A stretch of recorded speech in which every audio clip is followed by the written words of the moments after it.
Bismillahirrahmanirrahim.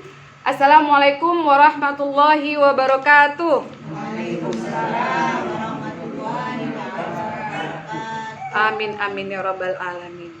Alhamdulillahi rabbil alamin wa bihi nasta'inu ala umurid dunya waddin wassalatu wassalamu ala nabiyyina Muhammad sallallahu alaihi wasallam. Nggak boleh pelit ya bunda ya. Orang yang ketika disebut nama baginda Rasulullah SAW, dia tidak menyebutkan salawat, maka terhitung sebagai orang bakhil. Enggak ya? Kita di sini enggak ya? Nabi Muhammad sallallahu alaihi wasallam. Puji syukur alhamdulillahirabbil alamin. Marilah sama-sama kita panjatkan kehadirat Allah Subhanahu wa taala. Karena dengan rahmat dan hidayatnya sampai saat ini kita masih merasakan iman di dada. Kita masih merasakan getaran-getaran iman di dada. Walaupun kadangkala iman itu kadang-kadang naik dan kadang-kadang turun. Nah makanya ketika iman itu turun kita perlu ngecas supaya baterainya nyala. Apa yang mau kita pencet dia ada, mau ngapain aja bisa. Jadi ketika iman kita sudah dicas, mau ibadah apa aja, hayo. Tapi kalau imannya lagi turun, bahaya. Mau salat duha entar aja dah. Mau salat duha 12 rakaat, enggak sekarang 2 aja. Lagi ini nih, lagi kambuh malasnya maksudnya lagi kambuh. Enggak, ketika kita selalu ngecas, enggak ada itu. Yang ada dalam pikiran kita bagaimana beramal, melakukan persiapan. Karena bisa jadi ketika kita mau tidur, bismika Allahumma ahya wa bismika amut, benar-benar amut. Benar-benar habis saat itu. Bahaya ya bun. Maka itu yang selalu harus kita hidupkan di hati kita. Bagaimana ketika kita menutup mata untuk tidur, kalau saat itu juga Allah izin kita meninggal, nah tanpa persiapan, itu kayak kajian kita minggu lalu ya, kalau meninggal tanpa persiapan bagaikan apa dah? Tanpa perahu. Gimana coba? Ngap-ngapa. Iya, sebentar itu. Kalau nyampe ikan paus datang, Mati lagi lalat. Iya, dilalap. Copot tangan, klep. Jadi, apa yang kita rasakan ketika mengarungi lautan? Bunda kebayang nggak? Bunda mengarungi lautan, apa yang dirasakan? Itulah kehidupan kita tanpa persiapan ketika kematian. Mau minta tolong sama siapa? Orang di tengah lautan? Syukur-syukur kalau masih ada kesempatan kedua. Jadi pergunakan kesehatan, kekuatan untuk beramal ibadah, kemudian menuntut ilmu. Apa guna ilmu? Untuk menopang ibadah kita supaya benar-benar sesuai dengan syariat yang telah ditetapkan oleh Allah Subhanahu wa taala. Kemudian salawat yang beriringan salam, Allahumma shalli ala sayyidina Muhammad wa ala ali sayyidina Muhammad. Marilah sama-sama kita sampaikan kepada Nabi Yuna Muhammad sallallahu alaihi wasallam, satu-satunya kekasih Allah yang kita harapkan syafaatnya. Mudah-mudahan wajah-wajah kita ini dikenal. Oh ya, itu umatku semua.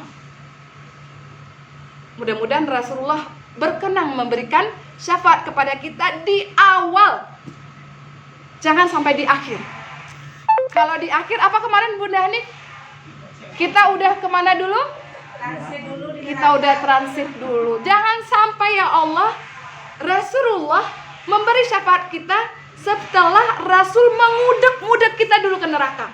Mana nih umatku? Umatku mana? Umatku mana lagi? Umatku mana lagi? Nah di pojokan kita dicelup, celap ke dalam api, naikin lagi, kembali lagi tubuh kita celap-celup. Nah itu yang celap-celup umatku. Nauzubillahimin. Maka sering-seringlah bersalawat kepada baginda Nabi Muhammad SAW supaya beliau benar-benar kenal dengan kita. Kan kita ngaku-ngaku cinta ya kepada Rasulullah SAW. Tapi kita pernahkah membaca sirah nabawiyah itu? Bagaimana perjuangan Rasulullah cinta enggak kepada Rasulullah? Cinta. Melebihi cinta daripada apa? Melebihi cinta kepada suamiku. Kita kalau orang yang kita cinta, makanan kesukaannya apa kita tahu, warna kesukaannya kita tahu, kelakuan-kelakuan kita yang dia tidak suka, yang kita tahu ya. Hari kita habis untuk memikirkan orang yang kita cintai ya bun. Zaman teh suak bun, alun pulang suami lai, cigok-cigok di jendela. Ya, belum pulang. Papa belum pulang, papa belum pulang. Tuh ngaku tuh cinta kepada suami. Semua yang disukai suami kita siapin. Papa nanti mau makan apa papa? Makan apa aja dah, asal mamanya nyiapin. Ya bun. Tapi ketika kita mengaku cinta kepada Rasul, sampai cinta kita gombal saja, atau kita sudah mempelajari nih, apa sih yang disuruhkan oleh Rasul, apa yang dilarang oleh Rasul, apa yang disukai oleh Rasul, apa yang disenangi oleh Rasul, sudahkah kita pelajari? Nah, itu tuh, buktikan kalau kita cinta kepada Rasulullah. Buktikan, pelajari sedikit demi sedikit. Apa nih yang disukai Rasulullah? Punyakah kita buku sirah nabawiyah di rumah? Nah, pertanyaannya begitu. Jadi kalau selagi kita masih punya kesempatan, baca, pelajari, ngaku-ngaku cinta. Udah tahu belum hobinya orang yang kita cinta? Sudah tahu belum sampai di mana perjuangannya? Benar nggak? Kemudian kita masuk nih, kata Rasulullah SAW dalam sebuah hadis an Abi Hurairah radhiyallahu anhu, "Idza tashahhada ahadukum fas'alu bi arba'in." Apabila kita dalam keadaan tasyahud akhir, mintalah 4 hal. Sekarang pertanyaan nih bun, bunda ketika tasyahud akhir apa doa yang bunda lantunkan? Apakah langsung salam? Ternyata kata Rasulullah SAW, saya nggak bawa pulpen. Nanti minggu depan saya tulisin ya bunda doanya. Ini doa sangat dianjurkan oleh Rasulullah. Bukan bunda. Bukan. Jadi doa yang dianjurkan oleh Rasulullah, iza tasyahhada ahadukum fas'alu bi arba'in. Apa itu? Allahumma inni a'udzubika min adzabi jahannam 1. Wa min adzabil qabri 2. Wa min fitnati mahya wa mamati wa min fitnati masihid dajjal. 4 hal yang disuruh oleh Rasulullah. Kalau belum hafal doanya bunda, baca saja di dalam hati dulu sampai doa itu hafal. Karena kan nggak boleh ya pakai bahasa lain dalam sholat. Dalam hati aja dulu. Yang pertama yang disuruh Rasulullah SAW adalah, yang pertama, mohon berselindung kepada Allah min azabi, dari azab jahannam. Yang kedua, min azabil qabri, dari azab kubur. 3, min fitnati mahya wal mamati, dari fitnah kehidupan dan kematian. Jadi fitnah dalam kehidupan ada fitnah, udah mati juga ada fitnah. Nanti kita kupas sedikit-sedikit ya bunda yang 4 ini ya. Kemudian yang keempat adalah wa min syarri fitnati masihid dajjal. Jadi 4 ini bunda dianjurkan. Jadi waktu yang paling mustajab ketika tasyahud akhir, dan itu satu bunda ketika Allah turun di sepertiga malam itu, yang waktu ketika sahur mereka beristighfar. Kalau bunda pernah tahu, itu baca doa itu ketika di sujud terakhir. Itu yang mana? Kalau di baca biasa yang pada di saat sujud terakhir. Sujud terakhir. Kalau biasa baca doa kalau udah. Bunda baca doa itu? Enggak ada doa. Nah, beda ya. Kalau di sujud terakhir, tidak di sujud terakhir saja bunda. Kita diberi kesempatan oleh Allah, potensi untuk diijabah oleh Allah itu sangat tinggi di setiap sujud dan di setiap ruku. Kalau kita punya kalau kita punya hajat tapi tidak bisa membacanya dengan bahasa Arab, maka lantunkan di hati. Jadi potensi Allah akan kabulkan doa waktu-waktu mustajab ketika ruku. berlama-lama lah di ruku bunda. Atur mau doa apa dibaca. Di ruku kita mau mohonkan apa. Yang kedua adalah di waktu sujud. Nah, kenapa Rasulullah itu di waktu sujud beliau berlama-lama? Karena beliau rindu karena beliau melepas rindu dengan Allah itu masih lama ya Allah zuhur. Sekarang zuhur masih 7 jam lagi. Lepas rindu Rasulullah SAW itu dengan Allah adalah hanya sewaktu dalam salat. Makanya di sujud terakhir itu Rasulullah berlama-lama melepas rindu dengan Allah.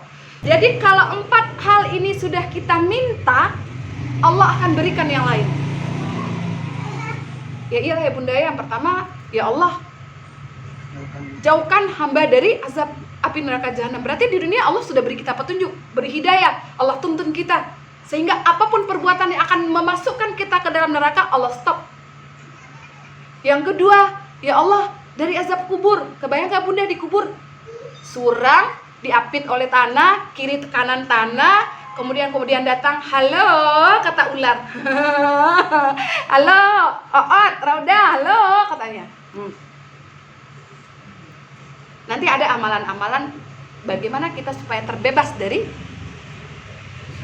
azab api kubur. Azab kubur dulu. Jadi berurutan ya bunda ya.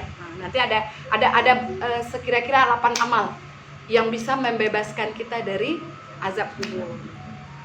Nah, kok kan kajian orang yang mau mati besok nih bunda. Kalau dilihat dari wajah-wajahnya saya emang bisa jadi bunda. Habis dari perpisahan sekarang bisa jadi Oot yang duluan kan nih bunda ya, nggak tahu kan. Allah kalau berkehendak habis umurmu, rezekimu habis, udah selesai. Nggak dihitung tua, nggak dihitung muda, tapi pada adat nih kalau umur begini udah dekat nih semua, udah dekat. Udah. Canda bunda.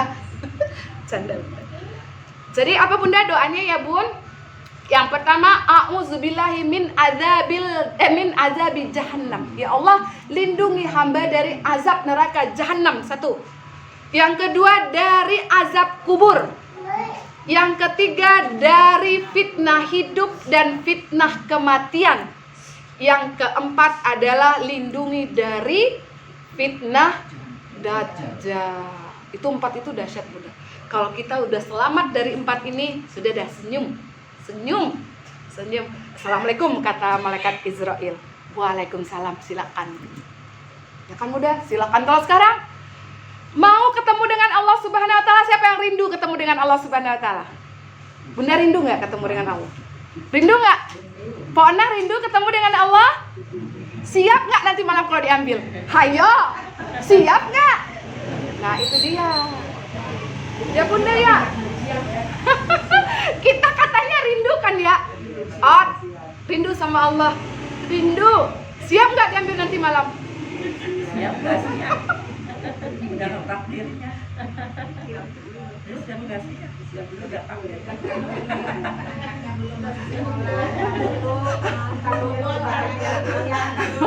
Kita negosiasi dulu ya bun. Kalau sama orang suami yang dicinta gini, yang ya beb, siap nggak nikah minggu depan? Siap. Siap gitu. Siap nggak siap? Siap gitu. Nah beda ya, ternyata beda. Kenapa? Kenapa kita takut? Karena kita belum punya persiapan yang full. Nah ada pun jawaban siap tidak siap kalau itu takdirnya. Aduh bunda, sedih bunda. Dahsyat. Kenapa kajian ini yang duluan? Saya nggak tahu. Kenapa kajian ini yang saya pengen ungkapkan dulu? Karena sambungan dari kajian minggu lalu itu saya ngupas hadis tentang orang yang masuk ke dalam kubur tanpa persiapan itu bagaikan naik perahu, mengarungi lautan tanpa perahu. Yaitu gimana tuh ya bunda? Terus minta tolong, nggak ada yang menolong kita kecuali diri kita sendiri. Nah begitu bunyi hadisnya. Nah gimana kalau diurutkan, ternyata apa sih kira-kira yang bisa kita lakukan untuk bisa mengatasi ini semua? Kan yang kita takutkan, yang membuat kita tidak siap untuk di kedatangan tamu malaikat Israel adalah ketidaksiapan kita. Besok mau mantu, tenda belum ada, makanan belum ada, minuman belum ada, kamarnya masih belepotan. Siap nggak kita mantu besok? Nggak siap. Bu, pengen mantu nggak besok? Pengen sih, tapi siapa yang mau masak? Siapa yang mau ngidangin? Ininya belum, ininya belum, semuanya belum, ini belum diundang. Nah, sama kayak gitu tuh. Pengen nggak ketemu sama Allah? Pengen. Nanti malam? Pengen. Tapi kenapa? Karena ketidaksiapan kita. Alhamdulillah Bunda, sampai saat ini kita belum diambil. Karena Allah masih sayang kepada kita. Karena Allah ingin masih melihat, ayolah, Ot, Hanifah, Maul, ayo. Kamu masih panjang umur loh. Masih buka matanya nih. Persiapannya, ayo persiapan. Kalau aku sudah putuskan nanti kamu nyesel. Nah, udah hafal ya Bunda yang 4 doa itu bahasa Indonesianya Bunda ya. Biasa sih punya papan tulis, kalau punya papan tulis kan enak. Set gitu. Set. Ada. Di-share aja. Ya di-share Bunda ya. Tadi bacain ditulis sip. Nah, jadi Bunda yang pertama dulu adalah kita berlindung dari neraka jahanam. Surat 4 ayat 56. Sungguh orang-orang yang ingkar kepada ayat-ayat kami, kelak akan kami masukkan ke dalam neraka. Setiap kali kulit mereka hangus, kami ganti dengan kulit yang lain agar mereka merasakan azab. Sungguh Allah maha perkasa lagi maha bijaksana. Bun, celap kayak teh botol. Bunda bikin teh celup ke dalam, tarik, kembalikan kulitnya, celup, habis. Celup. Bunda, korek, ada korek. Tes ujung tangan, tes, ujung tangan, tes. Sanggup tes. Ini Bunda celup. Itu baru di neraka tahap yang bukan jahanam. Yang kita ketika itu masih ada kesempatan diberi syafaat oleh Rasulullah SAW. Tapi kalau kita di neraka jahanam nanti, itu nggak ada lagi pertolongan, udah kekal abadi. Tapi jangan digampang-gampang, berarti masih dapat syafaat dong, masih nggak apa-apa. Nggak apa-apa gimana? Udah hancur berapa kali? Celup. Nah, kemudian kata Allah, adapun orang-orang yang beriman dan mengerjakan kebajikan, kelak akan kami masukkan ke dalam surga yang mengalir di bawahnya sungai-sungai. Mereka kekal di dalamnya selama-lamanya.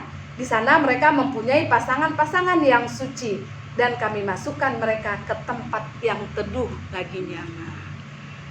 Ini loh, hambaku tercinta, kalau kamu tidak mengikuti syariatku, tidak mematuhi aturan-aturan mainku, kalau kamu sesukamu, ini loh tempatmu. Tapi kalau kamu ikut perintahku, ikut syariatku, tempatmu di surga. Sekarang tugas kita apa? Tugas kita memetakan hidup kita. Kita udah bikin peta hidup. Nih, saya lagi di dunia nih. Yang namanya setan itu pasti kerjanya emang menggoda. Gak ada tuh, saya begini kan karena ikut gangguan godaan setan nih, awan nafsu. Kan kita udah tahu, emang kodratnya Allah udah izinkan kalau setan itu kerjaannya emang menggoda. Nah, ketika setan itu diciptakan untuk menggoda, itu untuk menguatkan kita lurus, stabil, mencari ridho Allah Subhanahu wa Ta'ala. Jadi ada surga, ada neraka, kita petakan hidup kita di situ. Saya di dunia nih, kalau saya menginginkan surga, berarti apa yang harus saya lakukan? Jadi peta yang saya jalani adalah peta ini. Tapi kalau saya tidak punya peta, maka kehidupan saya tidak jelas nih mau kemana. Kompas yang mengarahkan kita apa? Ya Al-Quran. Kita tadaburi Al-Quran, kita baca Quran, kita lihat maknanya. Sudah sesuaikah kita dengan pedoman kita? Ngakunya kita apa coba? Al-Quran pedoman hidup, Al-Quran kompas hidup. Pertanyaannya sekarang, udah berapa kali nih selesai kita baca maknanya? Udah ada yang kelar? Ngakunya apa coba? Jadi mulai sekarang petakan hidup kita. Kita mau kemana nih? Oh ya, kompasnya Al-Quran. Oh ya, kemarin saya baca Al-Quran hanya sekedar baca Al-Qurannya doang, belum baca nih terjemahannya. Oh, ini maksud Allah. Kalau Allah siapkan neraka, berarti Allah siapkan surga. Nah, kalau ada orang yang amalnya 50-50, di mana nih tempatnya? Ada kan bun? Orang kalau udah berat amalnya kepada amal kebaikan, itu jelas Allah siapkan kepadanya surga. Walaupun surganya di tempat yang tidak terlalu, ya nggak VIP gitu ya, ekonomi kelas gitu ya. Tapi ketika kalau amal jahatnya lebih banyak, Allah juga udah siapkan mana nih neraka ekonomi apa neraka yang VIP. VIP apa tuh VIP? Jahannam. Nah, kalau amal kita 50-50, di mana kita nih? Posisinya di mana? Dalam surat Al-A'raf ayat 45, Bun. Jadi kita posisinya A'raf. Jadi A'raf tuh posisinya gini, Bunda. Ke surga kita ngeliatin aja betapa enaknya ya di surga ya, enak banget. Kalau udah ngeliat ke neraka kita nggak sanggup. Tapi kita berada di posisi dua itu. Saat itulah kita mengharapkan rahmat dan ridho Allah. A'raf ayat 45 kalau nggak salah. Mereka itu pula yang mengingkari kehidupan akhirat. Dan di antara keduanya, penghuni surga dan neraka ada tabir, dan di atas A'raf, yaitu tempat yang tertinggi, ada orang-orang yang saling mengenal, masing-masing dengan tanda-tandanya. Mereka menyeru penghuni surga, "Salamun alaikum, salam sejahtera bagimu." Mereka belum dapat masuk, tetapi mereka ingin segera masuk. Jadi kita masih terombang-ambing karena amal kita masih 50-50. Masih jembatan kita, Bunda. Jadi ada kita di surga beneran, ada yang di neraka beneran, ada yang terombang-ambing di Al-A'raf.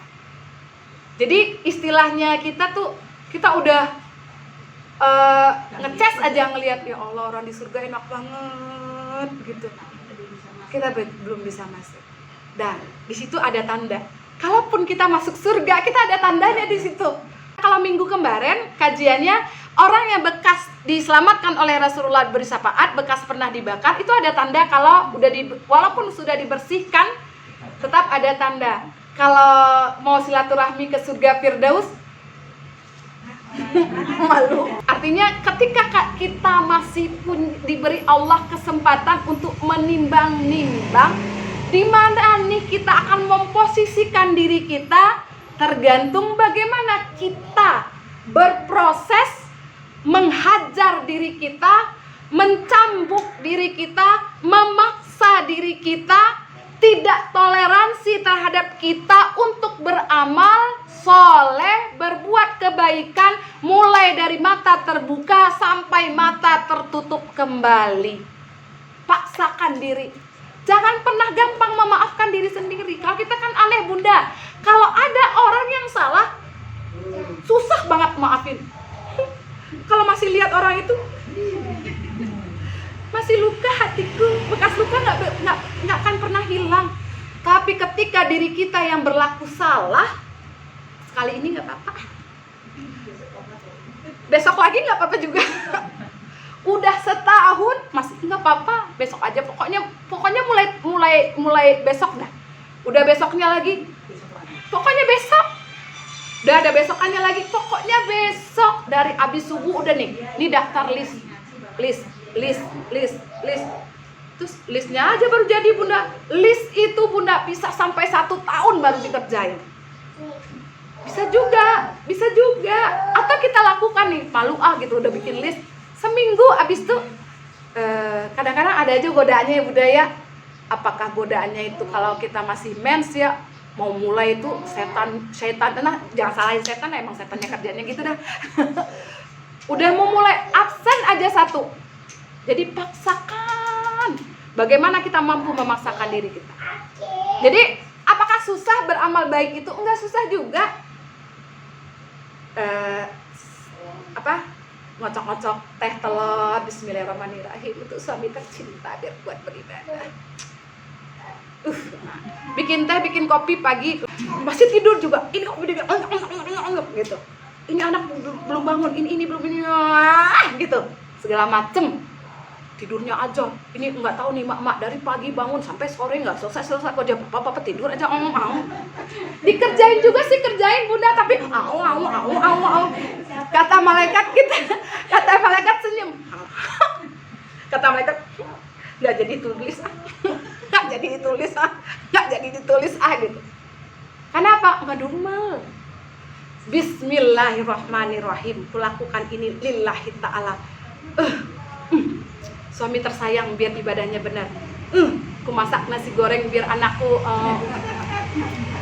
ini gitu. Dari subuh udah bangun, dari jam 4 udah ngupas tidur enak banget jadi orang. Anak semua. Entar juga belum nyapu ini, entar belum ke pasar beli sayur. Dia duduk baca koran doang. Semua ada tuh. Sumpah serapah keluar, semua dikerjain, tapi mubazir. Nah, kalau ibu-ibu yang udah ngaji gitu, bismillahirrahmanirrahim. Semoga aku goreng nasi ini buat anak-anakku, semoga dia kuat ibadah, kuat ngaji lillahi ta'ala. Baca sallallahu ala Muhammad, sallallahu ala Muhammad. Tulis di situ kebaikan sama mereka. Udah enggak apaan? Kalau tadi kan malaikat bilang apaan sih coret. Kalau sekarang asik, tulis, nambah saldo terus. Sore sedikit gara-garanya pulang telat. Mas, lama banget sih pulang, nggak tahu. Kata malaikat, ngapain aja dari tadi? Ini gara-gara ngerumpi sebentar aja, update status sudah berubah. Gara-gara update status nggak jadi gitu. Jadi gampang dapat, gampang hilang. Apa? Masih ingat transferan kemarin? Sedikit saja kita menggibah, sedikit saja kita memfitnah, Uni bisa transfer ke Hanif. Kalau habis amal kebaikan kita, amal kejahatan dia ditransfer ke kita. Kan? Jadi apapun kalau kita pelajari, beribadah dapat pahala gampang. Hilangnya pun gampang. Yang susah apa? Yang susah menjaganya. Di situ kita disuruh berjuang. Jaga itu di situ. Maka petakan hidup kita dari situ. Jadi kita harus petakan hidup kita. Mulai dari bangun tidur sampai tidur kembali. 1. Ibadah yang berurusan dengan kita dengan Allah. Apa itu? Sholat ini, sholat itu, ngaji ini, belajar ini, belajar itu. Itu hubungan kita dengan Allah. Hubungan kita dengan manusia, apa tuh? Urusan suami, urusan anak, urusan tetangga, urusan kita bersaudara, urusan kita berteman, segala macam, silaturahmi, segala macam. Jadi jangan hanya mengurus kita dengan Allah, jangan egois. Tapi bagaimana hubungan kesolehan sosial kita juga dibangun. Kalau orang Padang bilang apa deh bunda, jangan sampai penyampi kalang bunda. Apa penyampi kalang tuh orang bahasa Indonesianya ya? Apa ya? Iya artinya sempit, ngadu malu mulu, dikit-dikit marah, dikit-dikit gitu bunda. Jadi latih kesabaran, latih keikhlasan, latih senyum aja. Itu ya udah ujian tuh. Berarti aku mau kelas gitu. Ujian. Lihat ke sana ujian lagi. Lihat ke kasur ujian lagi. Lihat tetangga kiri ujian lagi. Lihat teman ujian lagi. Lihat anak-anak main di depan jalan ujian lagi. Udah dibilangin ngeyel ujian lagi gitu. Kalau kita sumpah serapah bunda hilang. Bener nggak? Ujian. Pokoknya di sekeliling kita ujian. Selagi itu menguras emosi kita, itu akan menjadi ujian kita. Kalau kita berantem misalnya, dihina atau sama orang yang di jalan, kita masuk rumah udah gak ketemu. Kalau urusannya dengan tetangga, urusannya dengan saudara, gimana mau tutup pintu pagar? Tiap hari ketemu. Maka maka di situ berdamai-damailah dengan hati, maafkan semua. Karena jaminan orang yang memaafkan ketika dia mau tidur, nah ulang lagi nih karena ibu minggu kemarin tuh Bunda. Jadi ketika kita mau tidur, kita maafkan kesalahan semua orang, maka Rasulullah jaminkan surga untuk kita. Kenapa? Kita tidak menyimpan dendam, kita tidak menyimpan sakit hati, kita tidak menyiapkan tempat untuk setan. Kalau kita dendam, kita marah, berarti kita siapkan kasur yang empuk buat setan tidur bareng kita. Ditepuk-tepuk sama setan, ayo temanin aku katanya. Wah, dapat lagi. Terus berantem misalnya sama suami ikut pula, no. Nah, tidur lagi sama ayo, dua-duanya berantem. Terus anak sama tetangga berantem lagi, ayo gitu. Jadi ada hal-hal yang selalu harus kita pelihara. Saya pakai begini tuh Bunda. Jadi. Siapa tuh pernah dengar cerita itu yang mengenai orang yang benar sekali yang memaafkan dia langsung masuk surga? Iya, sahabat Rasulullah. Jadi gini. Jadi saat itu ada sedang ngobrol-ngobrol. Datang seorang sahabat, kata Rasulullah, itulah ahli surga. Penasaran dong sahabat yang lain? Bunda udah dengar cerita itu ya. Minggu kemarin kita cerita itu Bunda.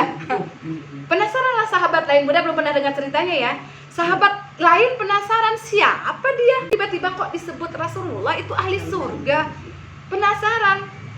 Izin seorang sahabat, ya sahabat, aku pengen nginap di rumahmu 3 hari. Jadi adabnya tamu nginap di rumah kita 3 hari. Jadi saya mau nginap nih di rumahmu 3 hari. Oh silakan. Dipantau tuh 3 hari 24 jam. Ngapain sih si Fulan ini kerjaannya apaan aja gitu? Nggak ada yang istimewa. Nggak ada yang istimewa. Seperti orang kebiasaan.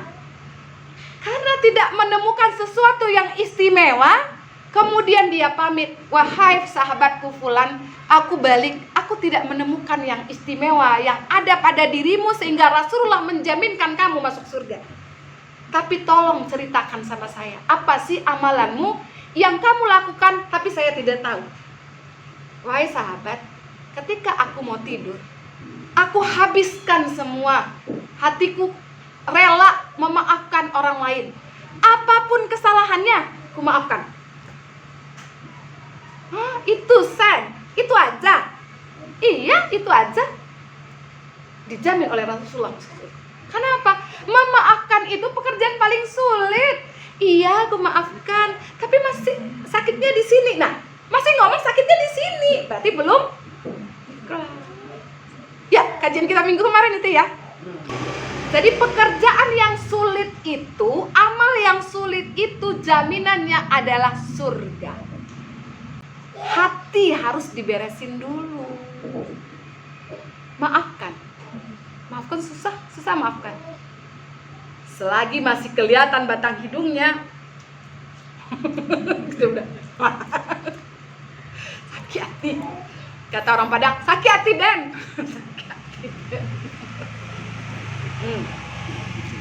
Jadi Bunda ya, neraka jahanam sama neraka biasa Bunda, itu jaraknya 70 tahun. Jadi kalau kita cemplungin nih Bunda, 70 tahun tuh Bunda, nih kita cemplungin batu meteor nih dari atas ya. Kalau ketiban kita batu meteor gimana nih? Plung, tuh batu meteor kena kita Bunda, hancur sudah. Jadi jangan, walaupun nerakanya ringan, jangan diringan-ringankan. Oh ya neraka, oh ya masih bisa ke surga, tapi dibakar dulu. Kebakar kesundul apa dah tadi Bunda? Korek api aja nggak sanggup, ini malah bayang, oh masih ke surga ya. Padahal kita udah dicelap-celup. Jadi kalau nerakanya yang masih tingkat rendah Bunda, itu masih dicelap-celup. Tapi kalau jahanam Bunda. Nah, siapakah yang di neraka jahanam? Orang yang emang tidak bersyahadat. Yang kedua emang orang munafik.